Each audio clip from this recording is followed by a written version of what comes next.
Skyrim is full of settlements that demand your attention. Whiterun welcomes you into its bustling market and towering Dragon Reach. Riften draws you into webs of crime and corruption. Even the smallest villages, Riverwood, Iverstead, Dawnstar, call to you with quests, rumours or troubled locals. And then there's Stone Hills, a tiny mining hamlet nestled in the snow, little more than a cluster of wooden huts beside the yawning mouth of Rockwallow Mine. Stone Hills is one of Skyrim's most obscure settlements. Many players will never see it, others will pass through it once, grab a side bounty and never return. But for those who linger, Stone Hills reveals itself as one of the loneliest places in all of Skyrim. A community defined not by what it has, but by what it lacks. No inn, no shops, no quests of consequence. Only miners, their shacks, and the endless dark of the mine. It is a settlement that feels less like a town and more like a half-forgotten outpost clinging to survival. And in that way, it becomes one of the most fascinating places in Skyrim to examine. Stone Hills sits in the frozen wilds of Jarlmarch, not far from Morthal. But while Morthal, for all its tragedy and swampy gloom, serves as a capital town with guards, a Jarl, and quests, Stone Hills feels more like a side note on the map. Its structures are bare, a few small homes, a smithing area, and the mine itself. There is no tavern to welcome travellers, no temple to gather the faithful, no market to trade. For a settlement that supports a working mine, it feels strangely empty of life and amenities. This emptiness immediately marks Stone Hills as different. It does not pretend to be a full town, nor does it reach for the narrative significance of other mining communities like Shaw's Stone or Darkwater Crossing. But even then, those two places also feel a little left out of Skyrim's full main story. Instead, it sits in silence, a quiet cluster of families with little to offer the Dragonborn except awe and bleak conversation. At the centre of Stone Hills lies Rockwallow Mine, the source of its existence and the reason anyone lives here at all. Like many mines in Skyrim, it provides ore, in this case iron, that fuels the province's economy and supplies weapons for the Civil War. But unlike other mines, Rockwallow Mine feels strangely hollow. There is little danger inside, no dramatic backstory of bandits or dragger, no hidden Daedric artifact waiting to be uncovered. It is simply a mine, dark, cold, repetitive. For the Dragonborn who spend so much of their journey uncovering secrets and slaying monsters, Rockwallow Mine is startling in its banality, and yet that very ordinariness makes it feel lonelier than any Dragger crypt. At least the crypts tell stories of ancient Nords and forgotten kings. Here the story is simply the day-to-day grind of miners who will never be remembered. Stone Hills is home to a small handful of NPCs, most notably Sorli the Builder and her husband Pacta. Together they oversee the mine's operations on behalf of the Empire, ensuring the ore keeps flowing to supply the war effort. Alongside them live their children and a few workers scraping out an existence in the harsh wilderness. Unlike other settlements, the people here have little to say. They don't offer radiant quests beyond minor work, they don't share rumours of grand adventures, and they certainly don't dream of anything else beyond survival. They live day after day by the rhythm of the mine. This lack of depth can feel disappointing to the player, but it also creates a powerful sense of realism. Not every Skyrim villager is tied into the threads of destiny. Some are simply people living unremarkable lives, forgotten by the world outside their little hamlet. And in Stone Hills, that is precisely the tragedy. These miners exist, but they will never matter. Despite its obscurity, Stone Hills does brush against the great events of Skyrim through the Civil War questline. Depending on which side the Dragonborn supports, control of Rockwallow Mine can shift. The Empire values it as a resource, the Stormcloaks may fight for it in turn. Sorli and Pacta themselves voice loyalty to the Empire, sending ore to Solitude to feed General Tullius's war machine. But even here, Stone Hills feels incidental. The mine matters only as a line of supply, not as a place where lives and struggles unfold. It is reduced to a resource point on a strategic map, stripped of its individuality. This transforms Stone Hills into a haunting metaphor.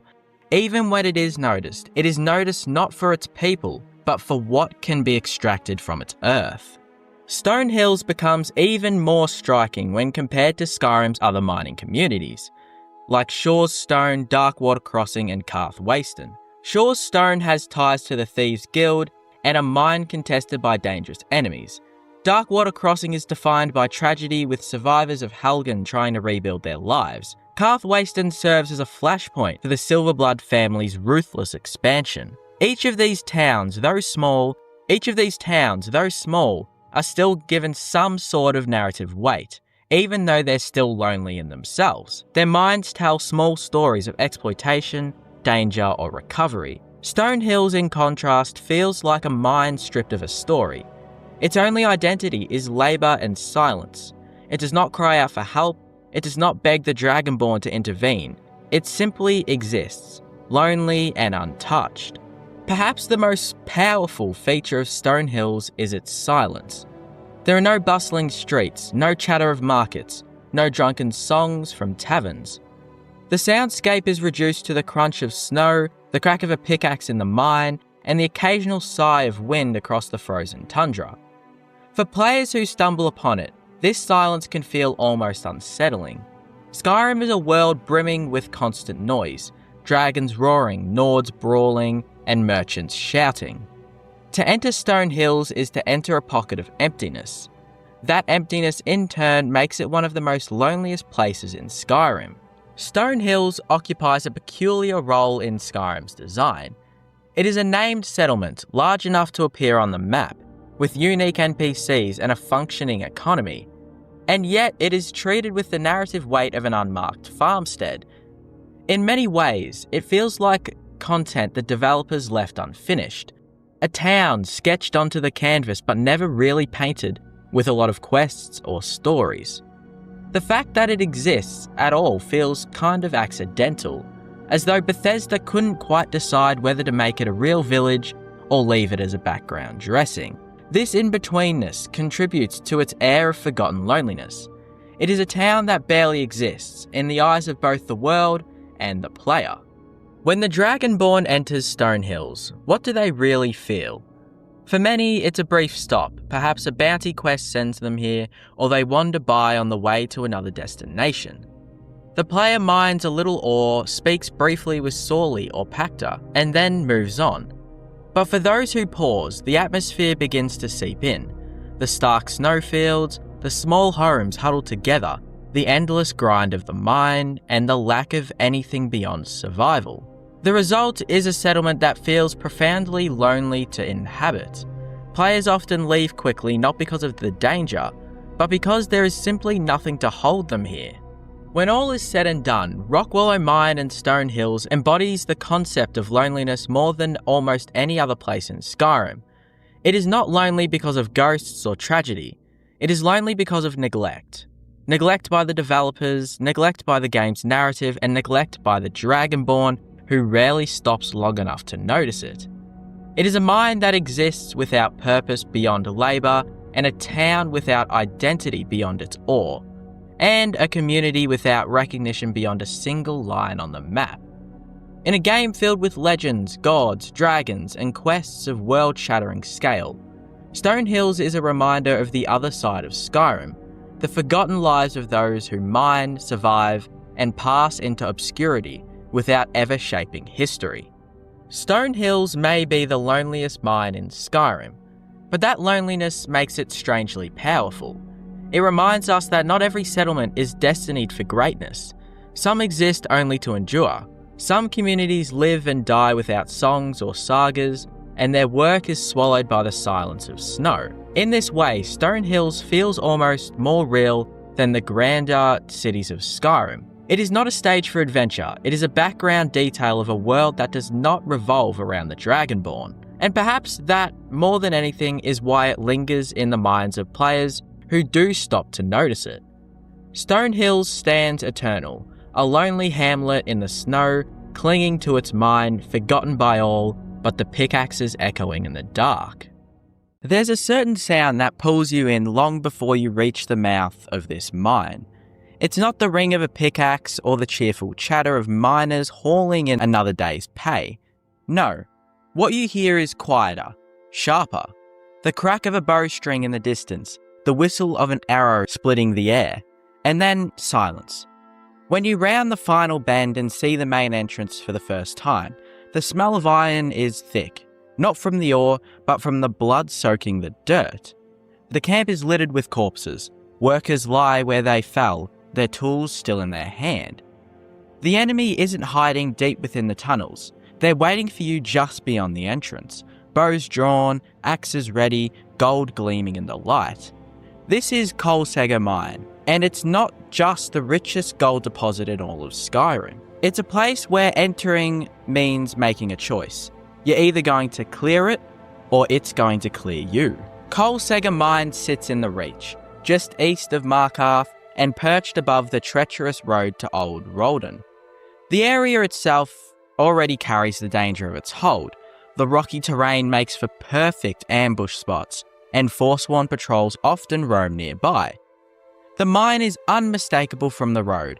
A weathered wooden bridge spans a narrow gorge leading up to the entrance. Even before you step foot inside, the place feels isolated, almost exposed. Its height gives you a good view of the valley, but it also makes you a perfect target for anyone lying in wait. It's not like the other mines scattered across Skyrim. Iron mines, corundum mines, even silver mines. They can be dangerous, sure, but they don't carry the reputation that cosy does. Because everyone knows who holds this mine. The Forsworn. And they are not here to trade. In Skyrim, gold ore is surprisingly rare. For the average smith, the thought of having access to enough gold to forge dozens of rings or amulets is almost mythical. cosy, however, contains the single largest gold deposit in the province. Over a dozen veins of pure ore tucked into the dark tunnels. That kind of wealth doesn't go unnoticed. Historically, cosy was worked by miners from Markarth under the authority of the Silverblood family, whose grip on the Reach's resources is practically legendary. But gold, unlike silver, holds a different kind of allure. For the Forsworn, it's not just about wealth. It's about taking something from their enemies. Every ounce of gold they mine here is an ounce stolen from the Nords they despise. By the time you arrive, they've already overrun the place. The miners are dead or fled. The inside is crawling with armed Forsworn who know every corner and choke point. The gold is still here, but it's not yours quite yet. If you're sent to cosy by Pavo, a miner who escaped the attack, you'll know what to expect. If you find it on your own, you might think it's just another job. Kill a few bandits, clear the place out. But cosy doesn't fight fair. The first two Forsworn you encounter are perfectly positioned to catch you in crossfire, one with a bow and one with a rushing blade. The mine's narrow entrance means you have no room to dodge, and the clutter of barrels and carts makes movement very tricky. Once inside, the corridors tighten. There's no line of sight, no clean angles, just twisting pathways that force you into close combat. And the Forsworn are nothing if not aggressive. They'll push, they'll flank, and if you're unlucky, you'll be caught in a corner with a Briarheart, swinging a two-handed weapon. Many players underestimate the difficulty here, but cosy, unlike most small mines, wants you to underestimate it. It wants you to think it's just another skirmish, and then it crushes you. The most dangerous enemy in cosy is the Forsworn Briarheart, a warrior magically altered to replace his heart with a Haggraven's dark magic. These are not mere men. They are living weapons, faster, stronger, and far more resistant to pain than the average Forsworn fighter. In many ways, the Briarheart is the symbol of cosy's danger. He doesn't just guard the gold, he stands as a reminder that the Forsworn are not a disorganized rabble. They are coordinated, ritualistic, and willing to twist themselves into monsters for power. The Briarheart fights like he knows the tunnels better than you ever will. He'll use the narrow corridors to his advantage, forcing you to backpedal into other enemies. He doesn't need to rush. You'll come to him eventually, because the mine's design funnels you into his lair. And when you finally strike him down, you've won the mine, at least until the Forsworn return. Colsegger Mine is most famously tied to the quest Clear Colsegger Mine, given by Pavo. It's straightforward: kill every Forsworn inside so that the miners can return to work. But here's the thing, the quest changes the mine in a way few locations in Skyrim do. Once you've cleared it, the Forsworn don't immediately respawn. The miners move back in and start working on the gold veins, and the place feels alive again. For a while. Eventually, the Forsworn do return, and when they do, it's another bloodbath, undoing everything you fought for. There's no permanent victory here, only temporary reclamation. Colsegger Mine is dangerous not because of one battle, but because it's a cycle. No matter who holds it, someone will always want it back. Colsegger's location isn't just remote, it's symbolic. Markarth is the stronghold of Nordic rule in the Reach, a city literally carved into Dwemer's stone, representing centuries of control over the land the Forsworn believe is rightfully theirs. Colsegger sits far enough from the city to be vulnerable. Every day the Forsworn hold it is a day that they defy the authority of Markarth. For the player, this means the mine isn't just a loot spot, it's a front line. You're stepping into a fight that's been going on for generations, and you're not ending it. You're just picking a side for a single battle. And Colsegger, it will still remember. Even after you clear the Forsworn, Colsegger feels uneasy.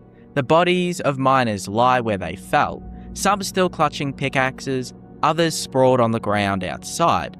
There's no scripted funeral, no burial, their deaths are permanent, their names forgotten. The mine's tunnels are dimly lit, the walls jagged with gold that seem almost to gleam in mockery. The deeper you go, the quieter it gets, until all you hear is the echo of your own footsteps and the occasional drip of water from the ceiling.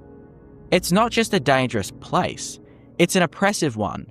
And when you walk out into the Reach's grey skies, the relief you feel is immediate. You survived. This time. Colsegger Mine is one of the best places in Skyrim to mine gold. A dedicated player can walk out with enough ore to smelt dozens of ingots, which can then be turned into jewelry for smithing experience or sold for a tidy profit. This makes it one of the most rewarding and therefore tempting locations in the game. But that temptation is part of the danger. Players often approach it early, thinking they can handle it, only to be quickly overwhelmed. The irony? Many never return after that first failed attempt, leaving the gold and the mine to the Forsworn indefinitely. Colsegger doesn't care about your ambition. It buries the greedy just as quickly as it buries the careless. Other dangerous mines exist in Skyrim. Gloombound Mine with its ore stronghold, Blind Cliff Mine infested with hagravens, and Embershard Mine often ambushing early players. But none combine high-value resources with high-risk enemies, quite like Colsegger. It's the perfect storm: valuable loot, strong opponents, a location tied to ongoing political conflict, and environmental hazards. Most mines are dangerous once. Colsegger is dangerous forever. And unlike mines tucked inside safe holds, Colsegger's isolation means that if you fall here, no guards are coming. Colsegger Mine isn't the biggest dungeon. It's not the most complex, but it stays with you. Maybe it's the image of the dead miners. Maybe it's the sheer brutality of the Forsworn. Maybe it's the realization that in Skyrim, no amount of gold can keep you safe. Whatever it is, Colsegger feels personal. The fight for it is raw and close. The reward is tangible, the cost is steep. It's a place where you don't just measure victory by loot, but by whether you walk out alive. When you leave the mine for the last time, whether it be with Miko at your side, a pack full of gold, or empty-handed and bruised, one thing is certain: you've stepped into a battle older than you. The Forsworn will return, the miners will die, the gold will remain, and the hill will keep its reputation. Because in the end, Colsegger isn't just the richest mine in Skyrim, it's also the most dangerous. And it always will be waiting for you. Skyrim's mines are supposed to be a place of work. Simple, practical spaces where people dig, gather resources, and move on. But that's not always what they become.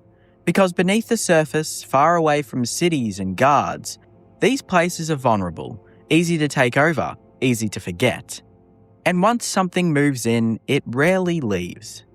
Spiders nest in the dark corners, Falmer carve out entire underground networks, and bandits can turn work sites into hideouts. What was once built for survival slowly becomes something else entirely. Something hostile, something claimed. And the deeper you go, the more it feels like these mines don't belong to Skyrim's people anymore. They belong to whatever got there first and refused to leave. Bile Gulch Mine is one of the clearest examples in Skyrim of how a place designed for simple, practical use can be completely overtaken and redefined by whatever decides to settle inside it, turning something ordinary into something controlled, hostile, and entirely removed from its original purpose. Located in the rocky tundra between Falkreath and Markarth, it doesn't stand out at first glance. It looks like any other mine scattered across the province.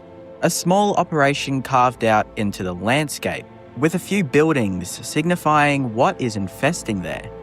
This place is likely intended for resource gathering, quiet labour and steady output. But the moment you approach it, that expectation immediately starts to fall apart.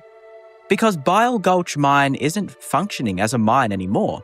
It's a functioning stronghold. And more specifically, it's been claimed by a group of orc bandits who have turned the entire space into something far more structured and territorial than your typical roadside hideout. This isn't a temporary occupation or a loose gathering of enemies. It feels deliberate, reinforced, almost organised in a way that reflects orc stronghold culture, but twisted into something more aggressive and exclusionary. The exterior alone gives that impression. Barricades, watch positions, and a clear sense of control over the surrounding area makes it obvious that this isn't just a place they're hiding. It's a place they're defending. And that distinction is important because it changes how the mine is perceived. It's no longer just a location with enemies in it. It's territory, something that has been taken, reshaped, and now exists under entirely different rules than it was originally built for. Once you move inside, that feeling only intensifies. The mine's layout, like many others in Skyrim, is relatively straightforward, but the presence of the orc bandits transforms how it's experienced. Every corridor feels occupied, every open space feels watched. And the deeper you go, the more it becomes clear that this place has been adapted to support those living within it. There's a sense of permanence to it, as if this isn't just a temporary raid site, but a long-term base of operations. And that permanence is what makes it feel truly infested. Because infestation in this context isn't just about enemies being present, it's about replacement. The original function of the space has been completely overwritten. Whatever mining operation once existed here is irrelevant. The tools, the layout, the structure, all of it has been repurposed to serve something else. And that something else is control. The orc bandits don't just occupy this mine, they define it. Their presence dictates how the space functions, how it's navigated, and how it's perceived. There's no trace of its previous identity left in any meaningful way. And that transformation is what sets it apart from other infested locations. In many mines across Skyrim, you'll see remnants of their original purpose. Miners' belongings, partially used equipments, signs of a recent disruption. In Bile Gulch Mine, that sense of transition is largely gone. It doesn't feel like something that was recently taken over. It feels like something that has already been claimed and settled, with no intention of returning to what it once was. The orc presence also adds a unique layer to this idea, because unlike creatures like Falmer or spiders, who are often portrayed as inherently tied to the environments they inhabit, orcs bring with them a cultural identity. Their strongholds in Skyrim are structured, hierarchical, and bound by specific traditions. Bile Gulch Mine reflects a distorted version of that. It has the structure, the sense of hierarchy, the defensive mindset, but without the legitimacy or recognition of an official stronghold. It's what happens when that culture is removed from its proper context and forced into a space that wasn't meant for it at all. And that creates a kind of tension within the location. It feels organised but not stable, controlled but not really legitimate. Like something that exists on the edge of Skyrim's social structure, acknowledged only as a problem to be dealt with rather than a place to be understood. This ties into the broader idea of infestation as something that exists outside of the accepted systems of the world. Bile Gulch Mine isn't part of any Hold's infrastructure. It doesn't contribute resources, doesn't support a settlement, doesn't serve any purpose beyond sustaining those who have taken over it. It's isolated, self-contained, and entirely disconnected from the systems that define the rest of Skyrim. And that isolation reinforces that feeling that this is something that has ultimately slipped through the cracks. A place that once lost is simply written off rather than reclaimed. Solyon's Sinkhole is a place where the player ultimately gets surprised by what has overtaken it, feeling like an intrusion from something ancient, something that was already there long before the mine existed, waiting beneath the surface. Located in the Reach just north of Old Roldan Inn, it begins like many other mining operations in the province. A small, functional site carved into the landscape, built with a clear purpose and supported by workers trying to make a living. There's nothing outwardly unusual about it at first. It's modest, grounded, and entirely tied to the present. But that sense soon quickly starts to unravel the moment you step inside. Because what defines the sinkhole isn't what the miners built, it's what they uncovered. Unlike other mines that are taken over by bandits or creatures moving in from the outside, this is a case where the danger comes from below, from something buried and undisturbed until the act of mining itself brings it to the surface. The deeper sections of the mine reveal Nordic ruins, and with them the presence of Draga, not as scattered enemies but as a reawakening force tied to the ancient dead. This changes the entire framing of the location. The mine wasn't simply lost or abandoned, it was disrupted. The miners didn't fail to defend it, they accidentally unearthed something they were never meant to find. And once that line was crossed, there was no reclaiming it without confrontation of what had been awakened. What makes this especially effective is how the transition is handled. Much like Darkwater Pass, there isn't a single moment where everything changes. Instead, it's gradual. The mine begins to feel less like a place of work and more like a threshold. Wooden supports and mining equipment give way to stone architecture, carved walls, and burial chambers that clearly belong to a much older world. And unlike Falmer tunnels, which reshape and adapt, the Nordic ruin beneath Solyon's Sinkhole feels preserved, untouched until recently. The Draga aren't building anything new. I don't think they really could anyway. They're reclaiming what was always theirs. And that distinction creates a very different kind of tension. This isn't a place being transformed into something else. It's a place reverting back to what it once was, with the miners' presence reduced to a brief interruption in a much longer timeline. The Draga themselves reinforce this idea through their behaviour and placement. They aren't wandering aimlessly or occupying the mine in a disorganised way. They are positioned within the structure of the ruin, guarding it, moving through it with a sense of purpose that feels tied to something older than the current world. When they spill into the mine's upper sections, it doesn't feel like an expansion. It feels like a spillover, like a coffee that was poured too far over the brim of the mug, as if the boundary between the ancient and the present has been broken. And that's where the real unease comes from, because this place doesn't feel like it's been taken over by external force. It feels like it's been opened up to something that was always there, just waiting beneath the surface, much like the Falmer in Darkwater Pass. This also gives the location a different kind of narrative weight compared to the other overrun mines. In places like Bile Gulch Mine, the transformation is visible and immediate.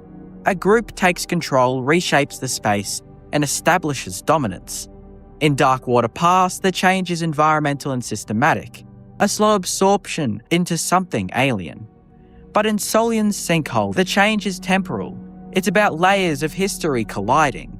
The mine represents the present, fragile and temporary, while the ruin beneath represents the past, enduring and unyielding. And when those two layers intersect, the result isn't coexistence, it's displacement. The present gives way to the past almost effortlessly. Even the structure of the mine supports this idea. It doesn't feel particularly deep or expansive at first, but once the ruin is revealed, the sense of scale shifts. The space beneath feels older, more significant, as if the mine was only ever scratching the surface of something much larger. And that imbalance makes the upper sections feel small in comparison, almost insignificant. The miners weren't uncovering a resource, they were uncovering a tomb, a piece of history that was never meant to be disturbed. And in doing so, they effectively erased their own claim to the space.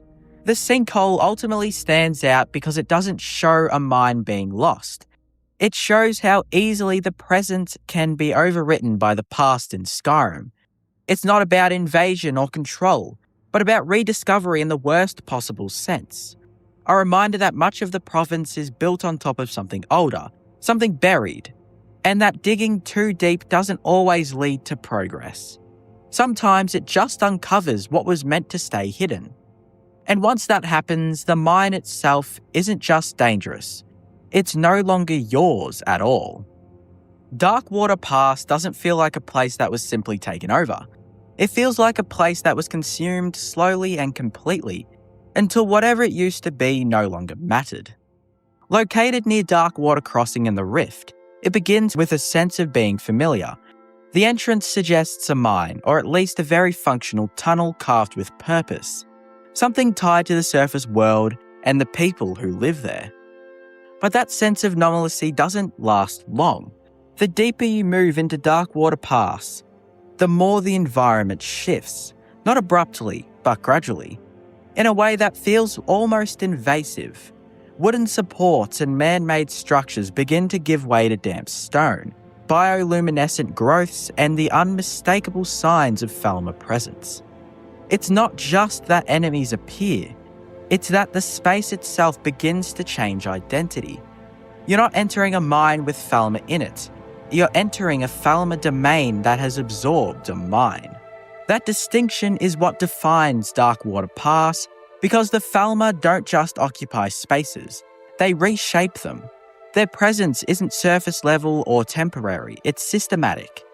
The tunnels twist in ways that feel less engineered and more organic, as if the original layout has been altered over time to suit something else entirely. Charus nests line the walls, adding another layer of discomfort, not just visually, but conceptually as well.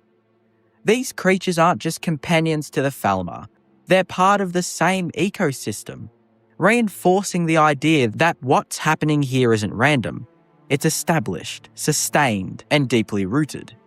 The further you go, the less it feels like you're exploring a location, and the more it feels like you're descending into something that has been building itself for a long time without interruption. What makes this especially effective is how subtle the transition is, creating a kind of overlap where it becomes difficult to separate what was built by humans and what has been altered by what came after.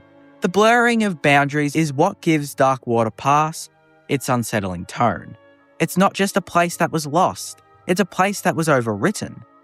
The original purpose hasn't just been abandoned, it's been erased, replaced by something that doesn't resemble it in any meaningful way.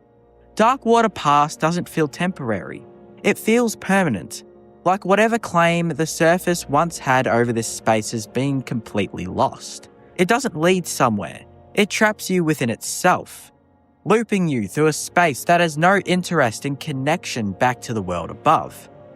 It's a dead end in terms of purpose, but a fully realised system in terms of existence. Now that I've said all this, Darkwater Pass isn't technically a mine, and that's worth acknowledging, because on paper it doesn't belong in this category at all.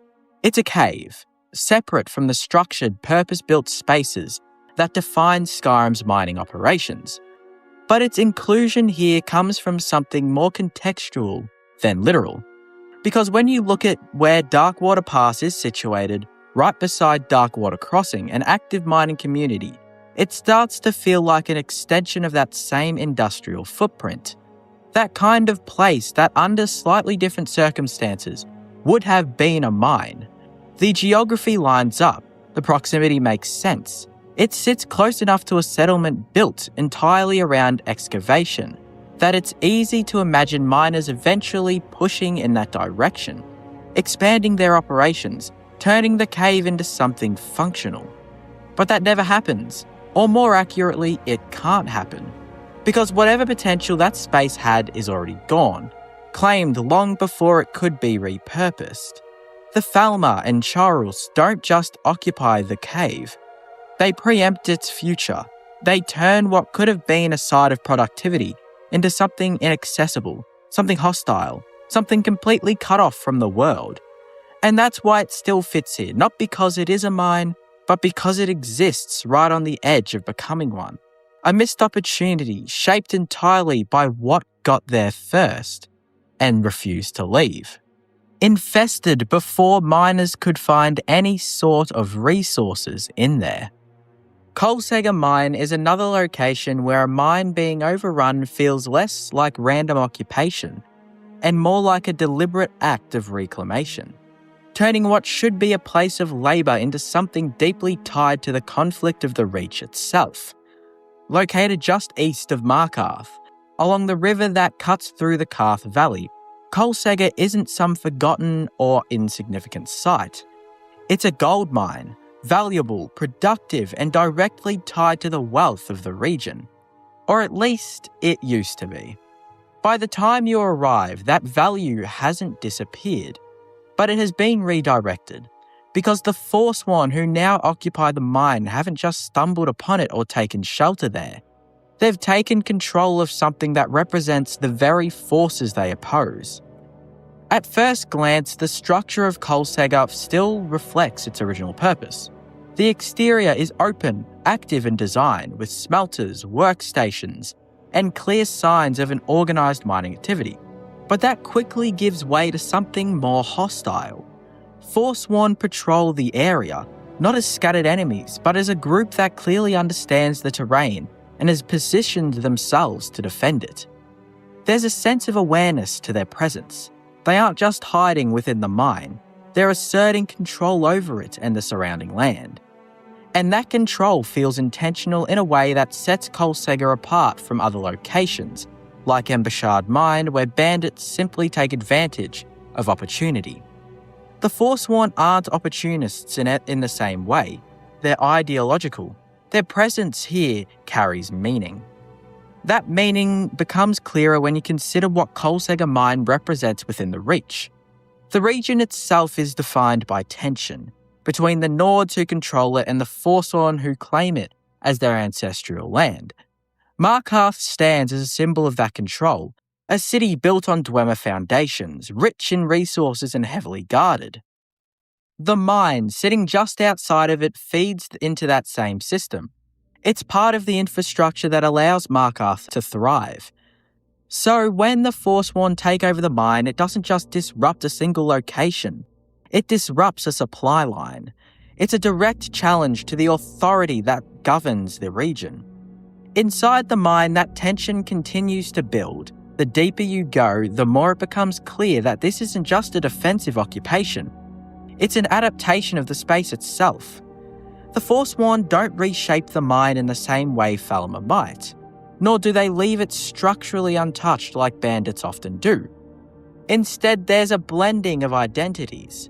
The mine's layout remains intact, but its atmosphere shifts. The presence of the Forsworn, with their distinct armour, rituals, and connection to the land, creates a contrast against the industrial nature of the space entirely.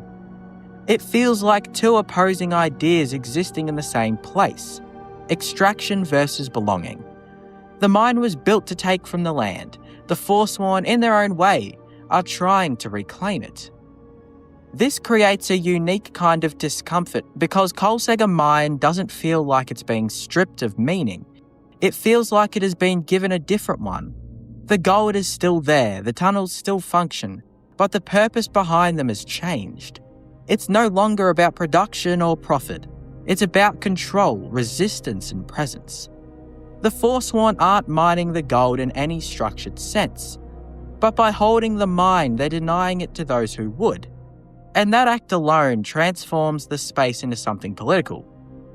There's also a noticeable difference in how the location feels compared to the more enclosed or isolated mines. Colsega is relatively open, both outside and its inside sections. Sunlight reaches parts of it. The river runs nearby. It doesn't feel buried or hidden in the same way as other overrun locations. And that openness makes the takeover feel more bold. This isn't something happening in the shadows, it's happening in full view, right on the edge of one of Skyrim's most important cities. The Forsworn aren't concealing their presence, they're making it known. So Colsega Mine isn't just a place that was overrun, it's a place that was contested, taken and temporarily reclaimed, all within the broader struggle of the region it belongs to. It shows how a mine can become more than just a source of resources. It can become a symbol, a point of tension, a piece of land that means different things to different people. And because of that, its transformation feels more significant than a simple occupation.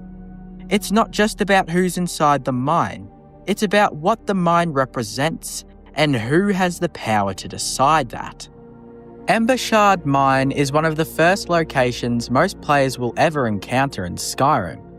And because of that, it's easy to overlook just how telling it is as an example of a mine being completely overrun and repurposed into something far removed from its original intent.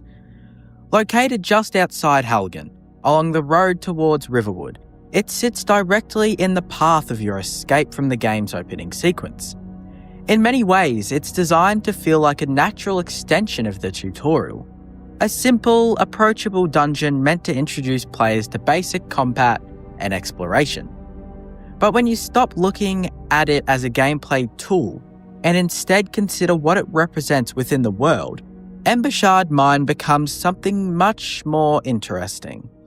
Because this isn't just a convenient early game encounter, it's a fully overtaken workplace sitting in one of the most trafficked areas in Skyrim, operating in plain sight.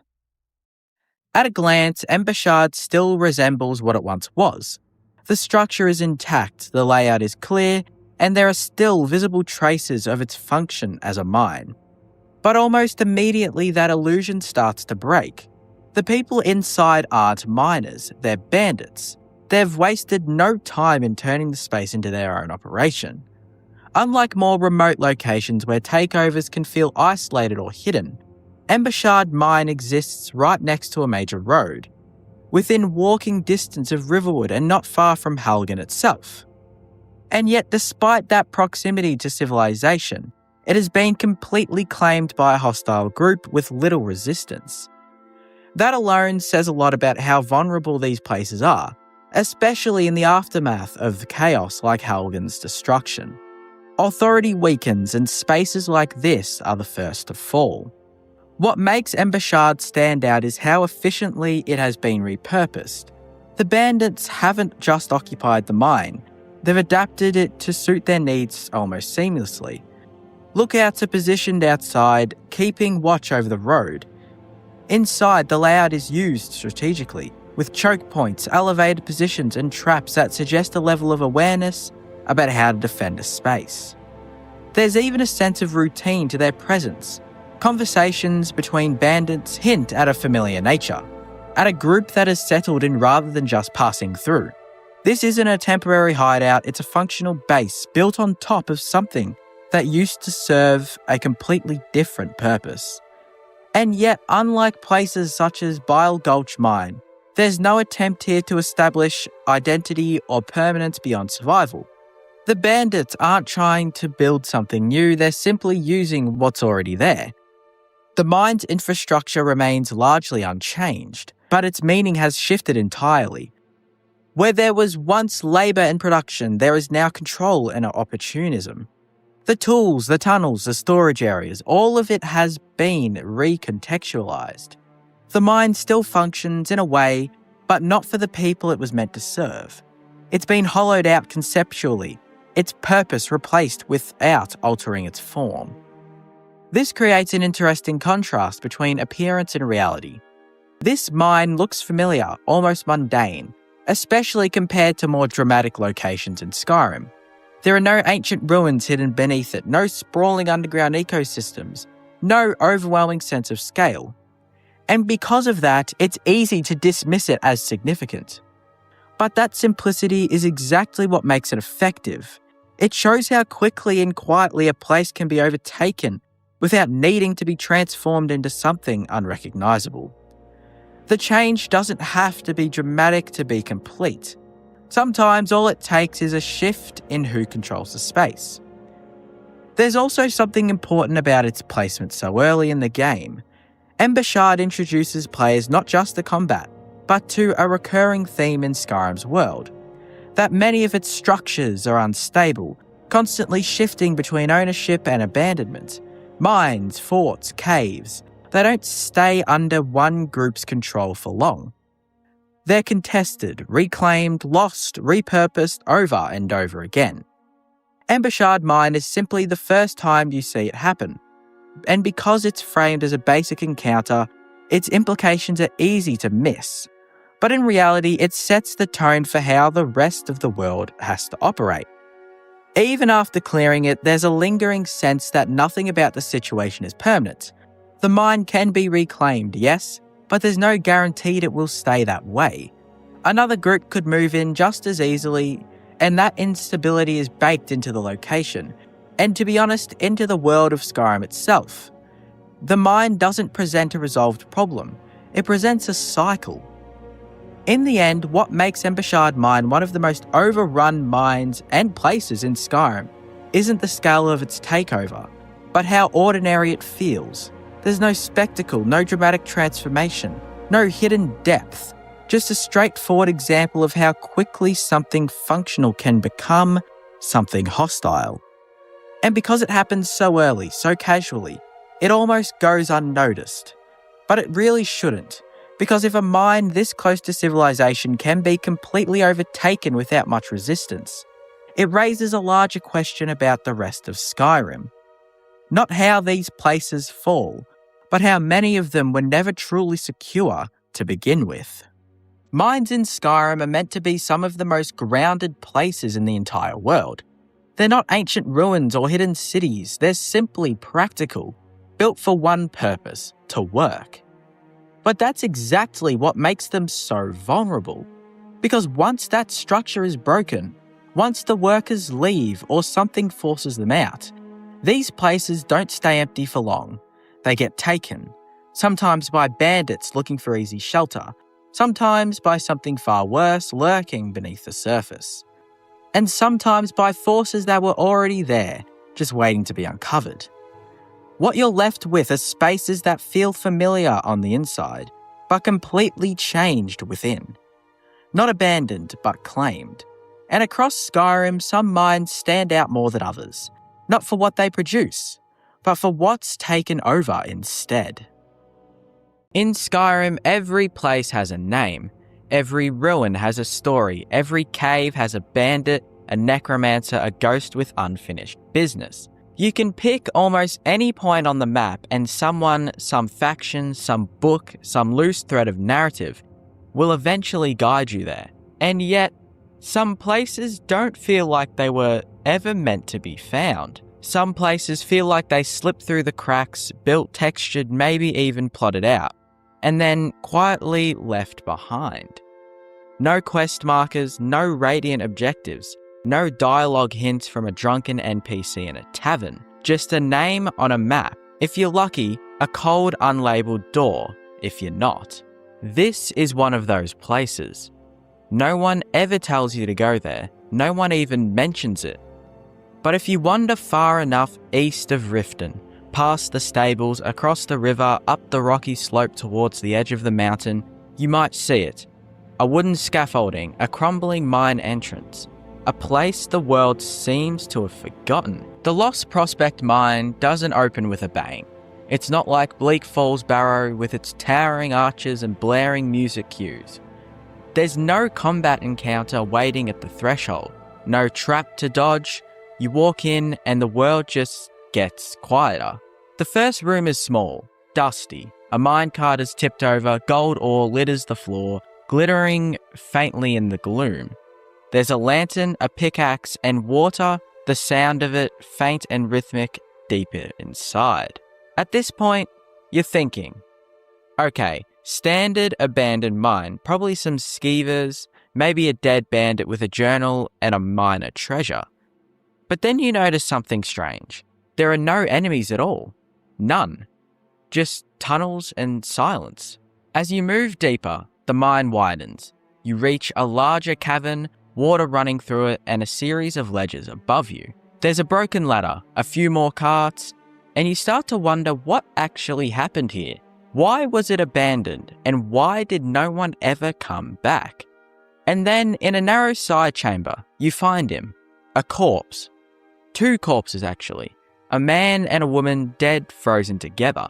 Next to him is a letter. It's short, rambling. If you read it and realize this wasn't a mine that was closed by force.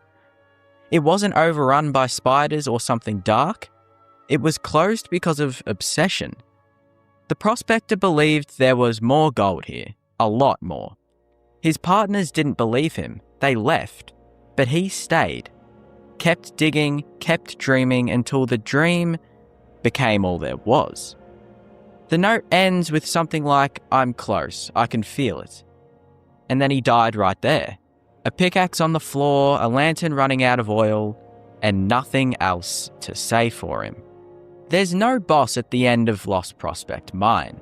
No chest full of rare loot. No artifact waiting on a pedestal. If you climb the ledges above and navigate the broken scaffolds and explore every inch, you'll find a few extra gold veins. But that's it. Just some ore. Which in a game like Skyrim feels strange. Wrong, even. You've been trained to expect more. Big reveal, big reward, big battle. But the Lost Prospect Mine doesn't care about any of that. It gives you a name, a dead man, and a story you have to finish in your own head. And then it gives you nothing else, because that's what obsession leaves behind. Skyrim is loud, in most of the right ways. Dragons scream through the clouds, swords clash, lightning crackles from your fingertips. But every now and then, the game gets quiet. Not just visually, but thematically and emotionally. The Lost Prospect Mine is one of those places. You don't come here for gold, you come here to remember what ambition sounds like after it's burnt out. This mine didn't collapse in a battle.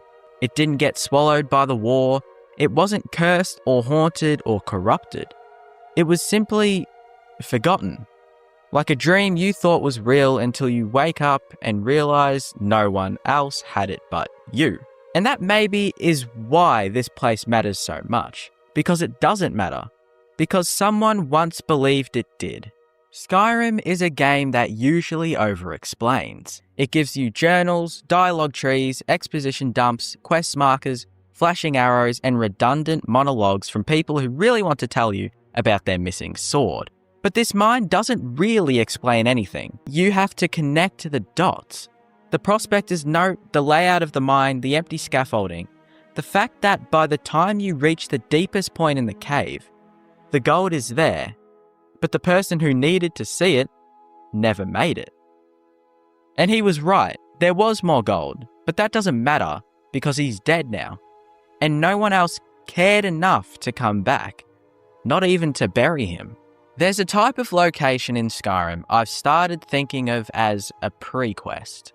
These are places that feel like they were meant to have something tied to them. A Daedric artifact, a moral dilemma, a branching story about trust and betrayal. But for some reason, the part never got written. This location in Skyrim, the Lost Prospect Mine, feels like a pre-quest.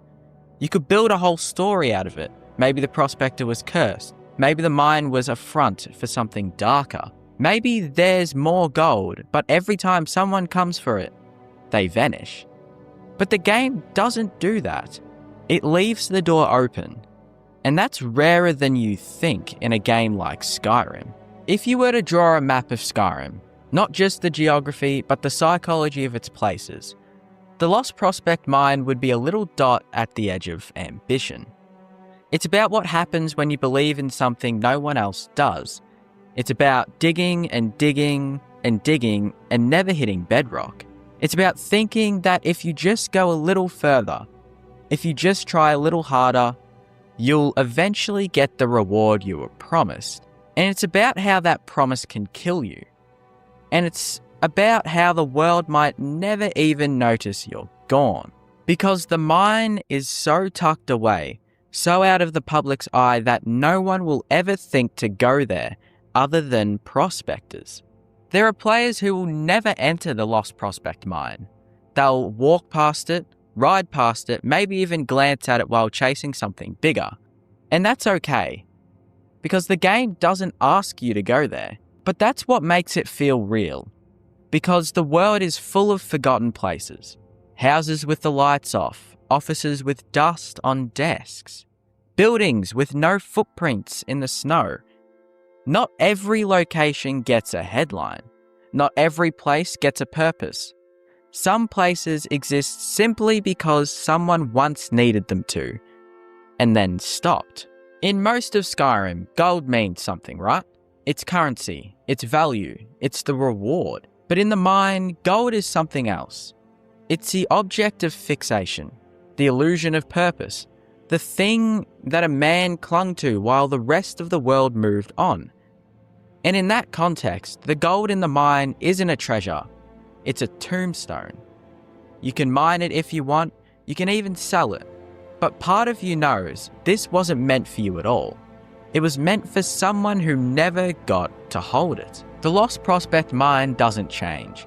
It doesn't scale with your level, it doesn't respawn, it doesn't evolve.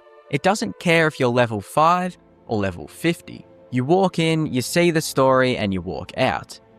It waits for you, but it doesn't need you.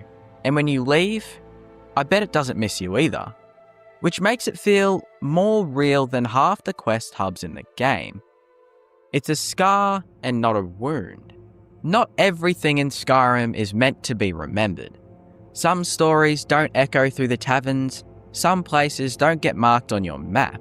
Some people live and die between the lines of dialogue, between the cracks in the cave walls, between the radiant events and the dragon fights. The Lost Prospect Mine is one of those places. And maybe that's why I keep thinking about it, because I forgot it once as well. But now, I can't. Skyrim is filled with danger. Dragons circle mountain peaks, Falmer stalk the underground, vampires hide in frozen crypts. But there is one dungeon that feels different. One that does not simply house danger. It is danger. Hidden in the mountains of the Reach, far from the safety of cities, and far from the comfort of main quest lines, lies Valthuma. At first glance, it appears to be just another Nordic ruin. Ancient stone, moss-covered walls, Draga waiting in silence. The kind of place you clear once and forget. But it is not just another tomb. It is a prison, and it's failing. Valthuma is the resting place of Hevnarak, a dragon priest whose name is not spoken with the same reverence or fear as some of the others. But that may be a mistake, because he is not merely powerful, he is patient. Long ago, during the height of the dragon cult, he sought immortality not through loyalty to dragons, but through forbidden alchemical experimentation.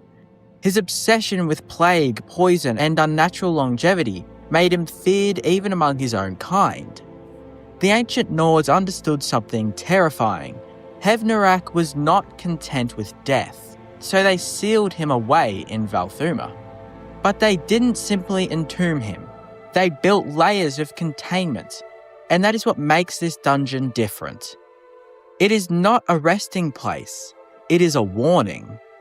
Most Nordic ruins are tombs of reverence, burial chambers for honoured warriors who rise as Draga to defend sacred halls. Valthuma feels wrong from the moment you enter.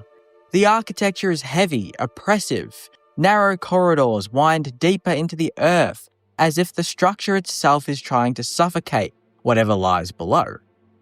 This is not a monument, it is a vault, and like any vault, it has keys. Before you can reach Hevnerak, you must confront and defeat two powerful dragon priest guardians, ancient wardens placed there specifically to prevent resurrection. Their presence reveals something important. The ancient Nords feared what lay beneath more than they feared invasion. They didn't want to honour Hevnerak, they wanted to contain him. That alone elevates this dungeon above most of Skyrim's other dungeons. It was designed with paranoia. What makes Valthuma uniquely dangerous is that the Dragonborn must participate in the very act the ancient Nords sought to prevent.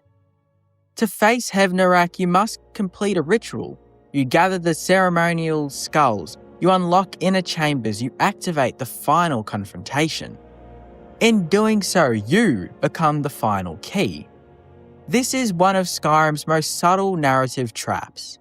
The dungeon is structured so that the player inadvertently finishes what history tried to stop. The Guardians you defeat were not protecting treasure, they were protecting the world. And once Hevnerak awakens, it becomes clear why. Unlike many dragon priests, Hevnerak specializes in poison and disease. His mask grants immunity to poison and resistance to disease, reflecting his obsession with biological corruption. He is not just a mage, he is a plague bearer. In a world where most enemies rely on brute force, Hevnerak represents something insidious, slow, inevitable decay. Valthuma's location in the Reach is no coincidence. The Reach is already one of Skyrim's most unstable regions. Forsworn rebels wage guerrilla war against Markarth. Dwemer ruins dot the cliffs. Political corruption festers within the city walls. It is a land of old grudges and buried horrors. Placing Valthuma here reinforces its danger. The Reach is symbolic of things buried but never resolved. And beneath it lies a dragon priest who embodies the same theme. Hevnerak's imprisonment mirrors the Reach itself.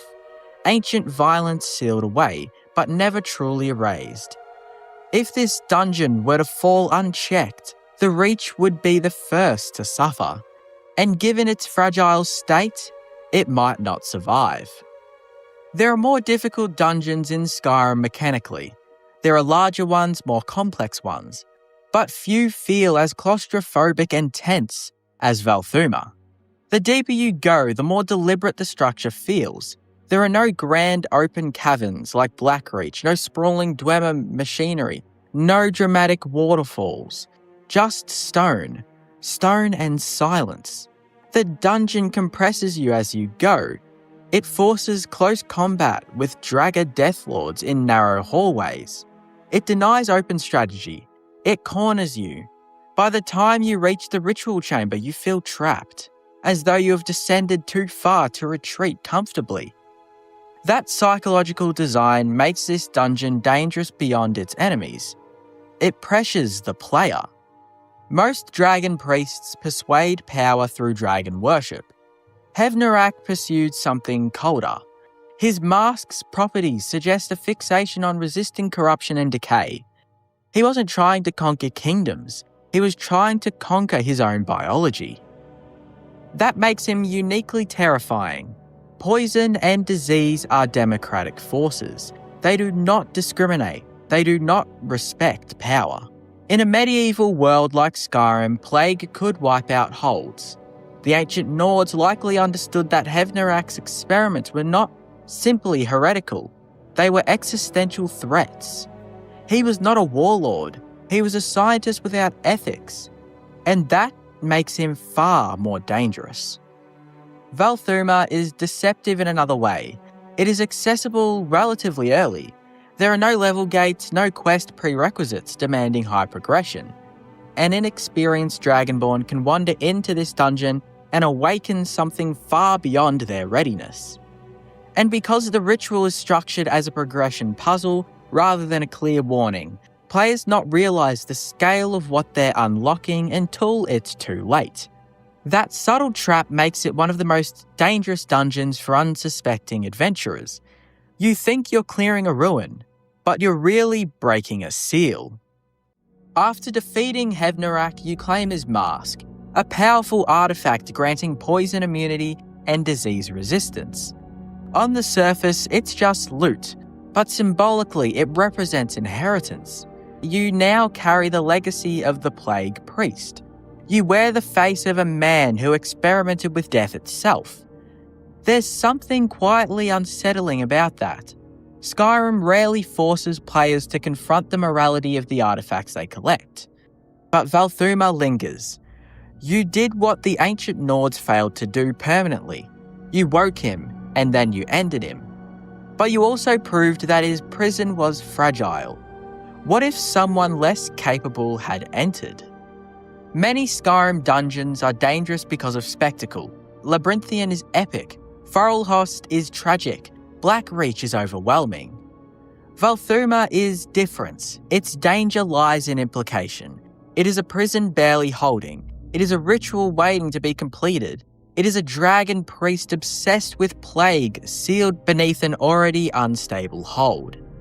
And most players stumble upon it accidentally. That combination, accessibility, narrative depth, atmospheric pressure, and moral implication elevates it above Skyrim's other ruins. It feels less like a dungeon and more like a mistake waiting to happen. When you leave Valthuma, the world continues as normal. Markarth still stands, the Reach still rebels, dragons still roam the skies. But something lingers.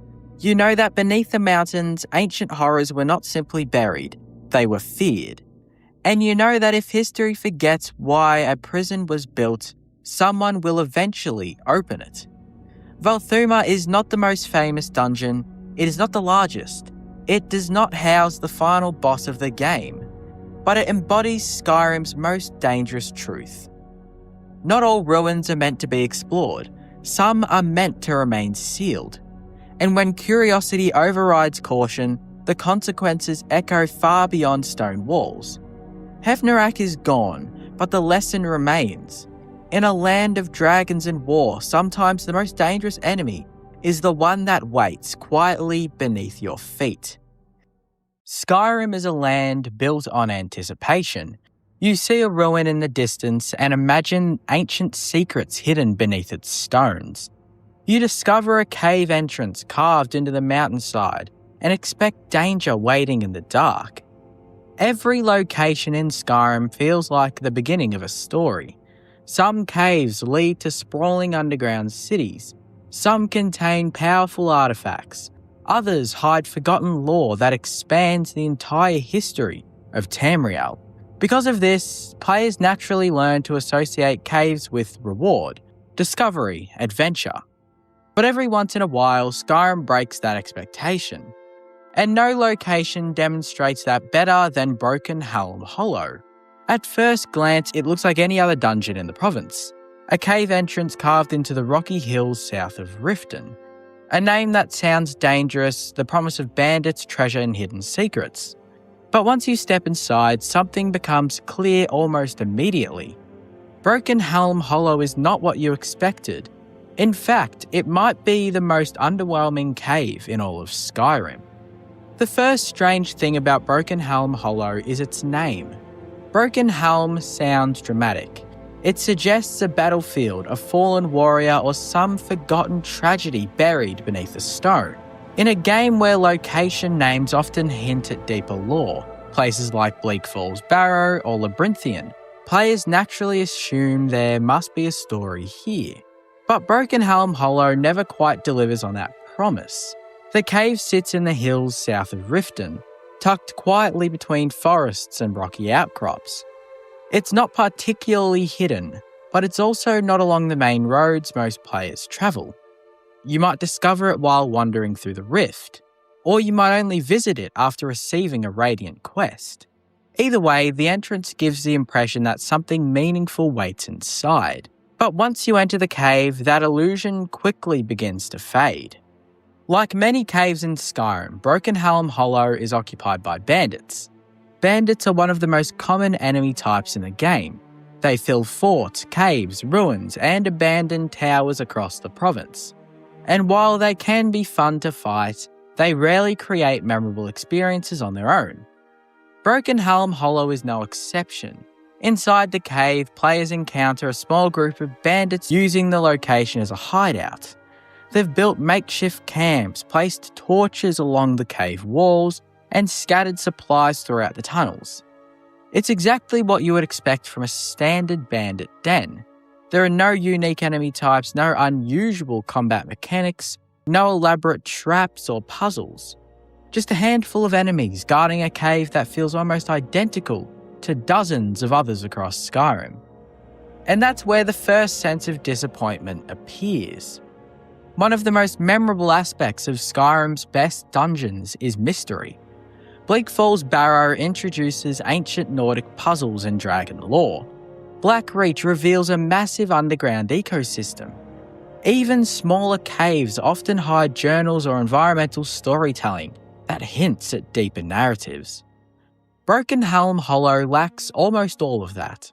There are no elaborate ruins, no lost civilizations, no strange magical experiments hidden in the shadows.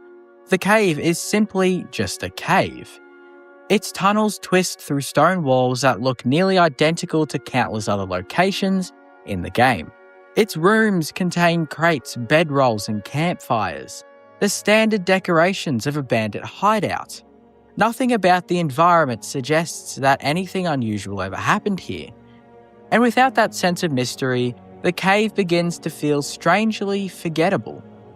Broken Helm Hollow does include one small narrative detail. Inside the cave, players can find a captive prisoner locked in a cage. It's one of the few places he might be. This prisoner is usually part of a Radiant rescue quest, meaning the game randomly selects the location when an NPC asks you to save someone. At first, this might seem like it might add depth to the cave's story. After all, prisoners imply conflict. Conflict suggests narrative, but in practice, the interaction is extremely simple. You unlock the cage, the prisoner thanks you, and then they leave. There's no elaborate dialogue, no dramatic revelation, no hidden twists that changes how you see the location. The rescue happens quickly and quietly, leaving the cave feeling just as ordinary as it was before.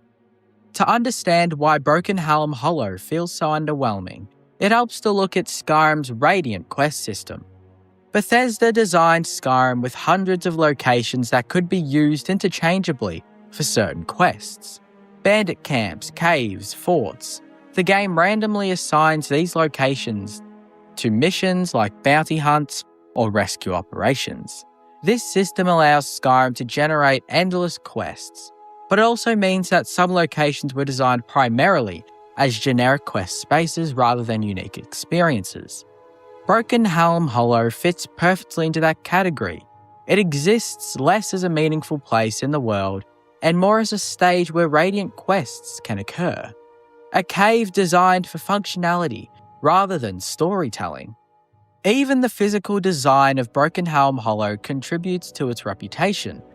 The cave is relatively small. Its layout is straightforward. Players move through a short series of tunnels before reaching the main chamber where the bandit leader resides. After that, the cave just ends. There are no secret passages, no branching paths, no hidden chambers waiting to be discovered. Compared to Skyrim's more complex dungeons, Broken Helm Hollow feels almost unfinished. Not broken in a technical sense, but broken in the sense that it never evolves beyond its simple design. Another reason the cave feels so underwhelming is its rewards. Skyrim often motivates exploration with unique items or valuable treasure. Players enter dangerous ruins hoping to find powerful weapons, enchanted armor, or rare artifacts. But Broken Helm Hollow offers very little in that regard. The bandit leader carries standard equipment. The chests contain typical loot. Nothing about the rewards feel particularly special. Which means that by the time you leave the cave, You may not feel like you've discovered anything meaningful at all. Just another small encounter in a world full of them. Perhaps the biggest problem with Broken Helm Hollow is how easily it disappears from memory. Skyrim is filled with hundreds of locations, and many of them stand out because of something distinctive. A strange puzzle, a dramatic boss fight, a piece of lore that changes how you view the world. Broken Helm Hollow lacks that defining moment. It doesn't surprise you, it doesn't challenge you, it doesn't reveal anything new about Skyrim's history. It simply exists. And in a game as massive as Skyrim, that might be the most dangerous thing a location can do. Because places that don't stand out are the ones players forget entirely. And yet Broken Helm Hollow still teaches us something interesting about Skyrim's design. Even though the cave itself is simple, it contributes to the illusion that Skyrim is a living world. Not every location can be legendary. Not every cave can hide ancient secrets. Some places exist simply because people needed somewhere to live, hide, or survive. From that perspective, Broken Helm Hollow begins to make more sense. It isn't meant to be extraordinary. It's meant to feel like a small temporary shelter used by outlaws trying to avoid the law itself. A minor detail in a much larger world. Broken Helm Hollow may never become one of Skyrim's most famous locations. It doesn't contain ancient magic, it doesn't hide powerful artifacts, and it certainly doesn't challenge the Dragonborn in any meaningful way. But in a strange way, that's what makes it interesting, because it reminds us that Skyrim's world is larger than its biggest moments. For every legendary ruin or epic quest, there are dozens of small places quietly filling the spaces between them.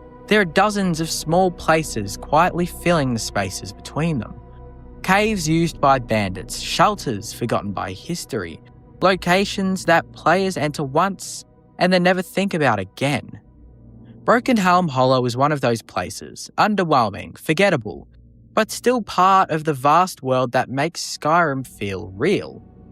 And sometimes the most ordinary places reveal just as much about a world as the legendary ones.